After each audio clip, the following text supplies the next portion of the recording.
جب ماہ صیام رمضان المبارک جلوہ گر ہوتا ہے، جنت کے 8 دروازے کھول دیے جاتے ہیں، جہنم کے دروازے بند کر دیے جاتے ہیں اور شیاطین جکڑ دیے جاتے ہیں۔ اللہ جل شانہ اس موسم رحمت میں خاص عنایات اپنے بندوں پر فرماتا ہے۔ ایک نفل ادا کرنے سے فرض ادا کرنے کا ثواب ملتا ہے اور ایک فرض ادا کرنے سے 70 فرائض ادا کرنے کا ثواب ملتا ہے۔ اسی طرح راہ خدا میں 1 روپیہ دو گے تو 70 روپے خرچ کرنے کا ثواب ملے گا۔ اسی طرح باقی نیکیاں بھی جتنی بھی ہم کرتے ہیں، وہ ایک نیکی کریں گے تو 70 گنا اجر ماہ صیام میں ہمیں نصیب ہوتا ہے۔ اس لیے اہل ایمان کا یہ طریقہ ہے کہ وہ اس مہینے میں کثرت کے ساتھ تلاوت کرتے ہیں، کیونکہ ایک مرتبہ اگر قرآن مجید پڑھ لیا تو 70 مرتبہ قرآن مجید پڑھنے کا ثواب نصیب ہوا۔ ماہ صیام میں چونکہ شیطان بندھا ہوا ہوتا ہے تو ہم اپنے آپ کو نیکی کی طرف اگر لانا چاہیں تو اتنی رکاوٹیں نہیں ہوتی جتنی عام دنوں میں ہوتی ہیں، لیکن اس کے باوجود بہت سارے لوگ ہیں جو رات کو بڑا پکا ارادہ کر کے سوتے ہیں کہ میں صبح وقت پہ اٹھوں گا اور نوافل بھی پڑھوں گا اور نماز بھی ادا کروں گا، لیکن جب صبح ہوتی ہے تو انہیں یا تو جاگ نہیں آتی یا نیند سے بیدار ہو جاتے ہیں، بستر سے اٹھا نہیں جاتا۔ جبکہ وہی شخص انہوں نے صبح سبزی منڈی جانا ہو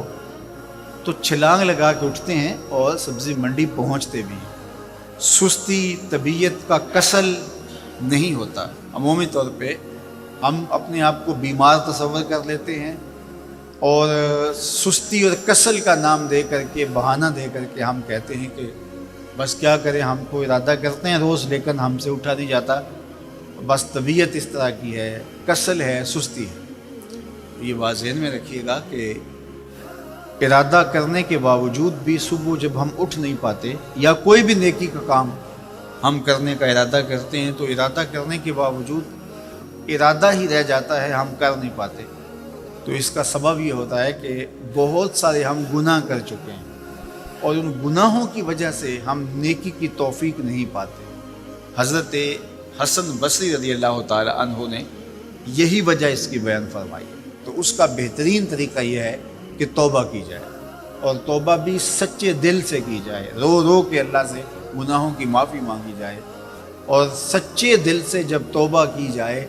تو پھر سارے گناہ نہ صرف مٹا دیے جاتے ہیں بلکہ ان کو بدل کے نیکیوں میں تبدیل کر دیا جاتا ہے۔ تو ماہ صیام کے اندر پختہ عزم کریں اور اس عزم کو عمل کی شکل دینے کے لیے سچی توبہ کریں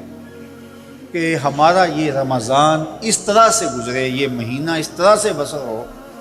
کہ ہم اس مہینے میں اللہ تعالیٰ کی قربت حاصل کر لیں، ہم گناہوں سے پاک ہو جائیں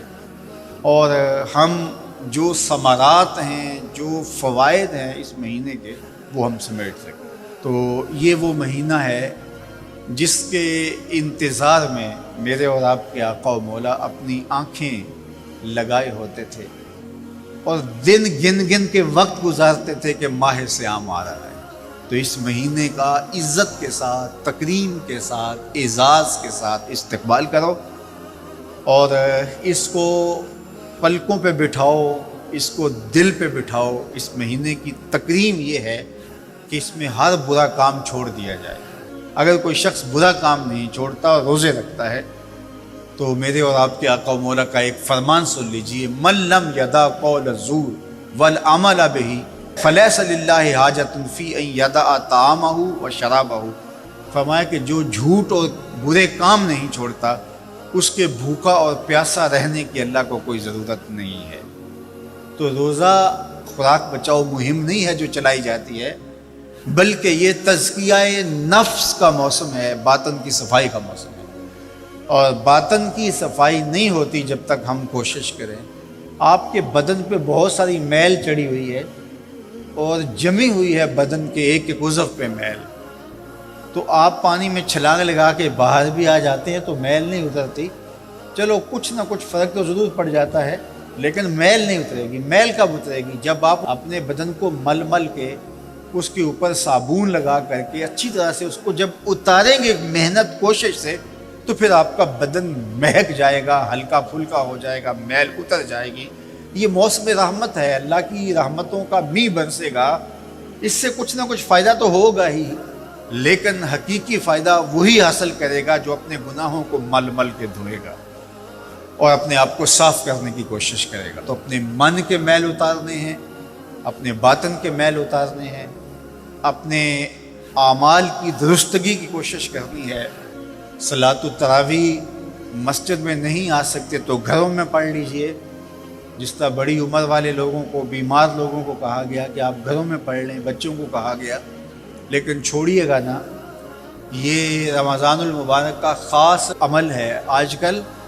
دین بیزار طبقہ مختلف جگہوں پہ بیٹھ کے مسجد پر، مدرسے پر، تراویح پر،